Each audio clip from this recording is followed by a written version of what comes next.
큐시투웨이 시간입니다. 오늘 첫 번째 소식 누가 준비했을까요? 네, 첫 번째 소식 제가 소개해드리도록 하겠습니다. 네. 이 정진상 소환 조사 중 선 긋는 비명계입니다. 이른바 대장동 일당에게 뇌물을 수수한 혐의로 이 검찰이 정진상 민주당 대표실 정무조정실장을 이 피의자 신분으로 불러 조사하고 있습니다. 네. 오늘 오전 서울중앙지검으로 비공개 출석했는데요. 네. 이 정 실장 측 변호인이 어제로 이제 하루 전날인 어제로 검찰과 일정 또 방식 등을 협의한 것으로 파악되고 있습니다. 아직 조사가 끝나지 않은 상황이고 진행 중이지만 네. 이 조사 내용, 자세히는 끝나야 확인이 되겠지만 압수수색 영장을 통해 가늠해 볼 수는 있습니다. 네. 이 정 실장이 받고 있는 혐의는 크게 이 네 가지인데요. 네. 이 자료와 함께 설명드릴 텐데 이 성남시와 경기도 공무원으로 일했던 지난 2013년부터 재작년까지 이 유전본부장 등으로부터 뇌물 1억 4천만 원을 챙긴 혐의입니다. 네. 또 이 미래신도시 개발 과정 중 민간업자에게 사업 정보를 빼준 혐의도 대표적이고요. 또 특혜를 대가로 개발 이익을 나눠 갖기로 한 혐의 등입니다. 이 검찰은 오늘 조사에서 해당 혐의 관련 사실관계를 확인하고 윗선, 즉 이재명 당시 성남시장이 얼마나 관여했는지 여부 등을 추궁할 것으로 보입니다. 네. 근데 지금 정진상 실장은 지금 나는 원천적으로 그러니까 난 무죄다라는 걸 지금 주장을 하고 있는데 이수아 기자, 사실 네. 김용 부원장도 나는 무죄라고 주장을 했었거든요. 네. 근데 이제 검찰 조사를 받으면서 진술 자체를 거부를 했는데 오늘 정진상 실장도 아예 그냥 입을 닫을 수도 있지 않습니까? 네, 사실 지금 조사가 진행 중이기 때문에 저희가 검찰 관계자에게 얘기를 좀 들을 수 있었는데 네. 이게 조사 중인 상황이라서 더 이상 자세한 내용 공유가 불가하다면서 진술 거부권을 행사하고 있는지 여부는 아직 알려지지 않았습니다. 네. 하지만 그럴 가능성이 커 보이는 게요. 네. 압수수색 전후 상황만 보더라도 영장에 언급됐던 혐의에 대해서 이 정 실장이 정말 조목조목 다 반박을 해왔거든요. 네. 그래서 이 이재명 대표와 정치적 공동체다라고 명시된 부분에 대해서는 본인은 여러 보좌진 중 한 명일 뿐이다라고 얘기를 했고요. 네. 뇌물수수 혐의는 물증을 가져와라. 그리고 천사 동인 1호가 본인 소유다라는 주장에 대해서도 이거는 유동규 실장 본부장의 진술일 뿐이다라면서 일일이 반박을 했습니다. 네. 다만 검찰 관계자는 오늘 정 실장의 주장, 이런 주장들에 대해서 네. 검찰이 이 유동규 전 본부장의 진술만 가지고 이런 식으로 수사를 진행하는 것은 아니다. 그 외에 추가 물적 증거를 확보하고 있다라고 자신하기도 했습니다. 그러면 그 증거를 왜 공개하지 않느냐라는 네. 부분에 대해서는 네. 이 공판 과정에 가면 제시를 할 것이다라고 알려졌거든요. 네. 검찰이 직접 밝힌 바는 아니지만 만약에 이 진술 거부권이 계속 행사가 된다면 정 실장에 대한 구속영장을 청구할 준비도 아마 하고 있는 것으로 전해지고 있는데 네. 다만 앞선 케이스를 생각해 보면 이미 체포영장이 한번 청구가 기각이 됐다가 됐죠. 기각이 됐거든요. 네. 그렇기 때문에 여기서 추가 진술 없이 과연 구속영장이 나올 수 있을까라는 미지수가 남아있긴 합니다. 네. 윤영걸 대표님, 네. 짧게 여쭤보겠습니다. 네. 지금 검찰이 일단 체포영장이 한번 기각이 된 상태에서 지금 구속영장을 준비하고 있는데 물적 증거는 공판 때 제시를 한다고 했습니다. 그럼 구속영장에는 적시하지 않겠다라는 얘기인 것으로 지금 보여지는데 구속영장이 그럼 발부가 될까요? 그게 이제 관건이죠. 지금 정진상 그 조정실장 네. 이 지금 두 가지 포인트가 있어요. 첫 번째는 이 검찰에 지금 소환돼서 네. 입을 여나 지금 그동안에 말을 김용 민주연구원 부원장도 잘 말 안 했잖아요. 네. 정진상 실장도 그동안에 억울하다 뭐 억지로 만들었다 이렇게 계속 얘기했거든요. 네. 그래서 제가 보기에는 입을 열 가능성은 별로 없다. 다만 이제 구속영장이 그렇게 되면은 증거인멸이나 이걸로 구속영장을 바로 아마 검찰에서 청구할 거예요. 네. 그러면 구속영장을 청구할 때 그걸 받아들여질까? 이게 두 번째 관건이죠. 네. 근데 체포영장은 그때 기각이 됐어요. 네. 근데 그때는 뭐 내용이 부실해서가 아니라 그 정진상 실장이 곧 검찰에 출두하겠다. 그러니까 굳이 체포할 실익이 없었던 거죠. 네. 그래서 이번에 그 구속영장을 곧 아마 신청을 하면은 네. 그 내부에 공판 때 물론 자세한 증거는 있었겠지만 네. 검찰이 제기한 정진상 실장의 네 가지 혐의 뭐 1억 4천만 원 뇌물이라든지 대장동 수익 428억의 공모한 혐의라든지 휴대폰 유동규 본부장한테 던지라는 거라든지 여러 가지 혐의에 대한 네. 어느 정도 개괄적인 증거 그거는 아마 제시가 돼야지 그 법원에서 구속영장이 받아들여질 거다 이렇게 보고 만약에 구속영장이 받아들여지지 않는다 네. 그러면 이재명 대표까지 가는데 큰 험난한 이 맨 블랙홀이 좀 생긴다고 봐서 수사에 상당한 난관이 좀 예상이 됩니다. 네, 지금 만약에 정진상 실장에 대한 구속영장이 발부가 안 된다고 한다면 지금 표현을 이렇게 해주셨어요. 이재명 대표까지 가는 그 길이 좀 험난할 거다, 블랙홀이 시작이 될 거다라고 말씀을 주셨는데 강재묵 기자, 예. 사실 지금 말씀처럼 결국 검찰의 칼날이 이재명 대표를 향해 있는 거 아니겠습니까? 네, 이 앞선 케이스에서도 이제 말씀 주신 것처럼 네. 이 대표를 겨냥하고 있다는 속내는 쉽게 확인이 됐었죠. 이 대표 측근의 공소장과 영장 통해서 있었습니다. 이 앞서 김용 민주연구원 부원장 기소 당시로 공소장에 이 이재명이라는 언급이 57회 있었습니다. 네. 이 오늘 조사를 받고 있는 정진상 실장 역시도 이 압수수색 영장으로 이재명이라는 단어가 100번 넘게 거론된 바 있는데요. 네. 이 정치적 공동체로 규정하는 등 관련성을 부각하기도 했죠. 이재명 대표의 SNS 통해 이제 즉각 반박하는 모습 보이기도 했는데요. 이 수사가 아니라 창작을 하고 있다는 입장을 계속 이어가는 중입니다. 이 죄를 정해놓고 끼워 맞추고 있다. 이 앞서도 보였던 소설을 쓰고 있다는 바는 계속해서 이어갔습니다.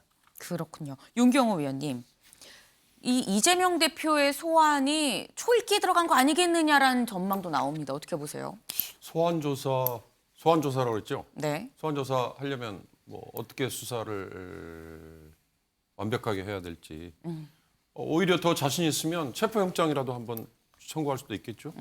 아니면 뭐 더 세게 나갈 수도 있고. 네. 그러나 네. 그게 안 되면 서면 조사일 수도 있고 아니면 아예 조사를 못 할 수도 있고. 네. 그러니까 지금 강재묵 기자의 리포트 중에 정치적 공동체라고 검찰이 규정했다라고 돼 있는데 네. 그게 공범이라는 얘기인지 아니면 단순히 정진상 실장의 상관이 이재명 대표라는 것 때문에 그냥 정황상 그렇다는 건지. 그러니까 지금 현재 오늘 정진상 실장에 대해서 소환한 것 중에 지난번 압수수색 영장에서 부각됐던 거는 1억 4천만에 대한 개인 수뢰 그리고 공직에 있을 때 얻은 정보를 민간업자에게 이득을 주도록 흘려줬다. 네. 부정방지법 위반. 이 두 가지가 컸잖아요. 네. 나머지 것 대장동 관련이라든지 아니면 뭔가 증거를 없애도록 사주를 했다. 이런 거는 확실한 증거를 그 증거의 핵심은 뭐죠? 자금 흐름을 낱낱이 파헤쳐서 대장동 일당이라고 얘기되는 사람들에게 간 돈 수백억, 수천억, 뭐 많게는 그렇게 얘기하는 그것들이 정진상 씨나 김용 씨를 통해서 뭐 정치 자금으로 이재명 대표에게 갔다든지 이런 게 나와 준다면 앵커 말처럼 뭐 소환 조사 가능하겠죠. 그러나 그렇지 않다면 네. 아까 윤영걸 대표도 블랙홀이 앞에 지금 있다고 얘기하셨는데 검찰이 과연 공소 유지가 가능할까 두고 봐야 될 것 같습니다. 검찰이 자금 흐름을 명확하게 밝혀낼 수 있는지 여부가 정진상, 김용에서 이재명 대표로 가는 이 중간 다리 역할을 하게 되지 않겠느냐. 검찰이 지금 검찰의 시간이다라는 말씀을 지금 주신 것 같습니다. 지금 사실 이재명 대표는 이 대장동 의혹 관련해서 좀 조목조목 사실 반박을 하고 있습니다. 본인이 직접 반박은 안 해도 당 차원에서 좀 이렇게 저렇게 얘기를 하고 있는데 그런데 이런 가운데 강재묵 기자, 이 대선 기간에 올렸던 이 본인의 어떤 대장동 관련한 이런 SNS 글들 이런 걸 이재명 대표가 최근에 삭제를 했어요. 네, 그렇습니다. 그 민주당 경선 기간인 지난해 7월부터 네. 이 대선 본선이 치러지던 기간인 올해 3월까지로 올라온 글 일부가 삭제되거나 비공개 처리가 된 내용입니다. 네. 이 대표 자신의 대장동 의혹을 부인한 내용도 포함이 되어 있기 때문에 논란이 되고 있는데요. 지금 자료가 나가고 있는데 함께 보시면은 네. 이 작년 8월 당시 예비 후보였던 윤 대통령 향해 이 본인의 특검 찬스 또 사위 찬스부터 해명하라고 한 글 사라졌습니다. 네. 또 9월로 이 대장동 의혹과 관련해서 나오고 있는 이 현재 국힘 관련자는 이 빙산의 일각이다 하면서 이제 자신을 변호한 글도 현재로서는 확인이 되지 않고 있는 중입니다. 이 때문에 이 검찰 조사, 이 검찰 소환 조사를 앞두고 있는 이재명 대표 본인이 네. 이 본인에게 불리하게 작용할 수 있는 글들을 지운 것 아니냐라는 의혹들이 이어지는 중입니다. 이 국민의힘 성일종 정책위의장이 그 의견이 있었는데요. 네. 이 증거인멸을 시도하고 있다는 표현까지 담았습니다. 이 대표 측의 입장은 이 단순 정리 차원이다. 네. 보신 것처럼 이제 성일종 정책위의장은 이제 정치적 공동체인 김용 전 이사의 몸통으로 증거인멸을 시도했다라고 표현을 했고요. 네. 이 반면 이제 이 대표 측은 단순 정리 차원이다. 이 대장동 관련만 정리한 것도 아닌데 이것을 어떻게 증거인멸 시도라고 볼 수 있느냐라고 하면서 즉각 반박에 나섰습니다. 네, 윤용걸 대표님. 네. 지금 대선이 끝나고 SNS를 정리하다가 뭐 일부 지워졌다. 그러니까 이재명 대표 입장은 이거 5배 일학이다 이런 식으로 해석하는 게 좀 억울하다라는 그런 입장인 건데 만약에 맞으면 억울할 일이긴 하죠. 근데 또 한편으로는 SNS를 보통 정리를 맞춰서 하나요? 그렇게 때 맞춰서? 뭐 잘 하지도 않는데 지금 이제 정진상 실장도 소환되고 이재명 대표를 향해서 검찰에 그 쪼여오잖아요. 지금 칼날이 쪼여오는데 네. SNS를 다 지우니까 네. 좀 뭐 오해 살 소지가 있는 거죠. 그래서 오얏 나무 밑에서 왜 갓근 고쳐 매지 말라. 네. 좀 당황하니까 모든 거 다 지워 한 거 아니냐 뭐 이런 생각이 드는데 근데 본질은 저는 그 SNS 지워도 얼마든지 복원 가능하거든요. 그리고 또 지금 수사의 초점은 돈 문제거든요. 네. 돈이 어떻게 흐름이 대장동 그 428억이 어떻게 흘러갔느냐. 전체적으로 성남 FC라든지 모든 돈 문제가 핵심이기 때문에 네. SNS는 돈 문제는 좀 아니기 때문에 아주 그 본질적인 건 아니다. 뭐 그래서 보기에 좋지는 않지만은 이거 갖고 뭐 증거인멸로 하기는 조금 뭐 지나친 면도 있지 않느냐 생각이 됩니다. 네, SNS 글은 사실 뭐 중요한 게 아니다라는 이런 말씀을 또 주셨습니다. 지금 이번 검찰 수사에 대해서 이재명 대표보다는 사실 민주당 당이 당천에서 굉장히 지금 세게 반발을 하고 있습니다. 강정욱 기자. 네, 오늘로 진행되고 있는 정 실장 소환 조사를 하루 앞둔 이제 어제죠. 네. 어제로 이제 민주당 검찰 독재 정치 탄압 대책위원회에 대검찰청 항의 방문이 있었습니다. 관련 내용은 영상으로 확인하시겠습니다. 피사실 공표가 현장 중계를 방불케 하는 보도로 이어지고 있습니다. 검찰 공화국입니다. 검찰 독재입니다. 정치적 경쟁자에 대한 과도하고 가혹한 수사, 인권이 유린되고 피의자의 방어권이 철저히 봉쇄되는 그러한 검찰에 대해서 검찰총장께 저희들의 의견을 전달할 것입니다. 유동규가 정진상의 주거지 앞에 이르러 엘리베이터에 설치되어 있는 CCTV에 녹화되지 않기 위해서 계단을 이용하여 정진상의 주거지까지 이동하였다. 이는 검찰이 뇌물 혐의를 씌우려 했던 핵심 근거였습니다. 그러나 대책위가 확인한 결과 검찰의 주장은 사실이 아니었습니다. 어디를 어떻게 들어오든 CCTV에 사각지대가 없는 구조입니다. 특정인의 진술에 의존한 것이 아니라 눈으로 직접 보고 확인할 수 있는 물증들입니다. 가히 인간 사냥이라 부를만 합니다. 지금 이 민주당 측은 이 검찰 관계자가 이 실시간으로 이제 수사 상황을 보고하듯 이제 인간 사냥이라는 표현까지 하면서 몰아가고 있다는 입장입니다. 네. 한동훈 법무부 장관도 이제 관련해서 입장을 냈는데요. 이와 같은 항의 방문이 수사에 영향을 주지는 않을 것이다라고 못을 박았습니다.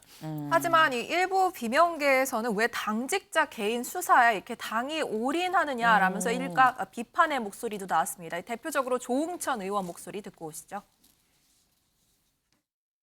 비명계 의원들 사이에서 그런 생각들은 하고 있지요. 성남시장 혹은 경기도지사로 재직할 때 있었던 일이잖아요. 근데 왜 당이 나서지? 당의 저 대변인 혹은 뭐 공보실 뭐 이런 데서 왜 나서지? 이재명 대표가 우리 당의 대선 후보로 된 이후의 일부터는 당이 직접 개입을 해야 된다고 생각합니다. 근데 그게 아니고 그 이전의 것은 이건 당무가 아니죠. 이건 좀 엄격히 좀 분리를 해야 되는데 모르겠습니다. 이 반면 같은 당 노웅래 의원의 경우 뭐 저희가 분류할 때 친명도 비명도 아닌 의원으로 분류합니다만 조금은 다른 목소리를 냈습니다. 역시 같이 듣고 오시죠. 그러면 우리 당직자인데 감싸지 않으면 어떡하겠습니까? 우리 사정하는 거 잘못됐다고 생각하지 않습니다. 네? 사정할 게 있으면 비리 부정이 있다면 밝히는 거 좋은데 부당한 사정은 하지 말라는 거고요. 이재명 지금 대표와 관련한 지금 압수수색이 224번입니다. 네. 예? 그리고 하루에 지금 5번꼴로 피의사실 공표를 하고 있고요. 비명계 의원들 사이에서는 당원 게시판에 불만의 목소리가 나온다던데요. 비명 반명이 어디 있겠습니까? 의견이 좀 다를 수는 있겠죠. 근데 지금 이 국면은 부당한 사정을 하는 게 문제고요.